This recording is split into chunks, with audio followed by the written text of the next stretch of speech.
और अब आपको वॉर जोन से इस वक्त की एक बड़ी खबर बता देते हैं। देखिए, गाजा के खिलाफ बड़े ऑपरेशन की तैयारी हो रही है। जमीनी अभियान की तैयारी में इजराइल। किसी भी वक्त इजराइल का यह ऑपरेशन जो शुरू हो सकता है। इस वक्त की बड़ी खबर, इजराइल जिस तरीके से हमास को नेस्तनाबूद करने की पूरी तैयारी में है।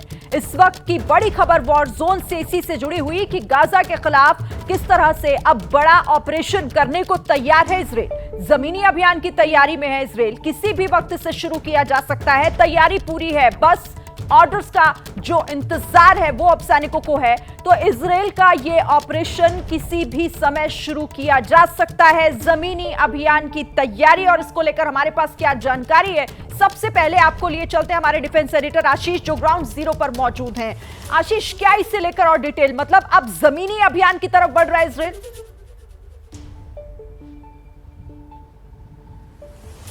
बिल्कुल, वो उसकी तैयारी तैनाती हमने देखी है और दर्शकों को दिखाई है पिछले 4-5 दिनों में। लेकिन अब जो चीज़ का इंतज़ार किया जा रहा है वो है सरकार की तरफ से ऑर्डर।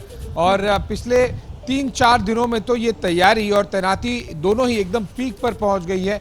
हमें सैकड़ों की तादाद में टैंक्स, आर्टिलरी गन्स और साथ ही साथ जो इन्फेंट्री कैरियर व्हीकल्स होती है, सब कुछ हमें दिखाई दे रहा है। और उन्हें फॉरवर्ड मूवमेंट भी, यानी कि आगे गाजा बॉर्डर के पास में भी डिप्लॉय कर दिया गया है। लेकिन उसके आगे की एक्टिविटी को लेकर सब कुछ सरकार पर निर्भर करता है। इजरायली सरकार कब इस बात का आदेश देगी। मैं आपको बता दूं कि संकेत कल भी बेंजामिन नेतन्याहू ने दिए, जब वो कुछ सोल्जर्स से मिल रहे थे गाजा बॉर्डर के पास में, जो फॉरवर्ड डिप्लॉयड है, जहां पर मैं हूं फिलहाल। और वो उन्होंने इस बातचीत में ये संकेत साफ साफ दे दिए कि हम अगले स्टेज के लिए तैयारी कर लेनी चाहिए। अगला स्टेज मतलब गाजा पर आप ऑलरेडी सर्जिकल स्ट्राइक्स कर चुके हैं, एयर बम्बार्डिंग कर चुके हैं। अगला स्टेज मतलब अब गाजा पर कूच की तैयारी। और ये संकेत न केवल प्रधानमंत्री के पॉइंट ऑफ व्यू शब्दों में दिख रहे हैं, बल्कि ऑन ग्राउंड भी दिख रहे हैं। इनफैक्ट हमास को खत्म करने के लिए गाजा पट्टी पर और गाजा पट्टी को पूरी तरह से टेक ओवर करने के लिए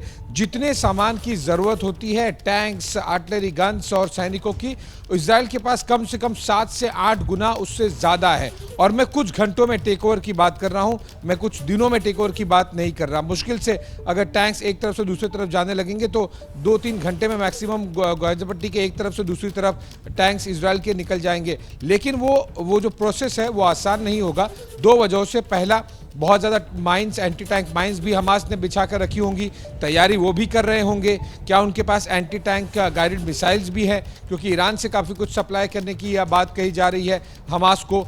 दूसरी बात, बंदूकों वाली सिचुएशन एक बड़ा पेचीदा विषय बना हुआ है। और तीसरी बात, पॉलिटिकल लेवल पर जिस तरह से कतर में मीटिंग्स हो रही हैं, लेबनान में हो रही है, अमेरिका की जिस तरफ से काफ़ी कुछ इन्वॉल्वमेंट हो रहा है, ये सब कुछ साफ साफ दर्शा रहा है कि आगे की कार्रवाई को थोड़ा सा समय लगेगा। क्योंकि उसमें बाकी जो वेरिएबल फैक्टर जिसे कहते हैं वॉर में, बंधकों को लेकर, जो कि गाजा पट्टी में सुरंगों में अंदर है। दूसरा, हमास की तरफ से क्या कुछ रिएक्शन, रेजिस्टेंस मिलेगा।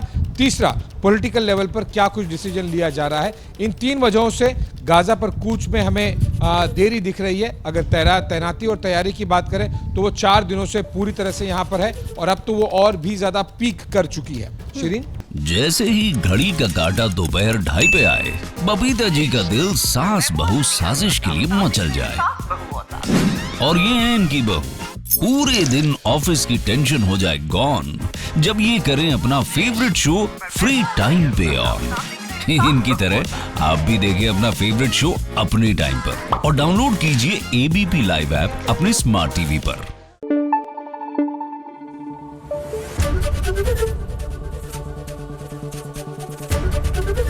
एबीपी न्यूज आपको रखे आगे।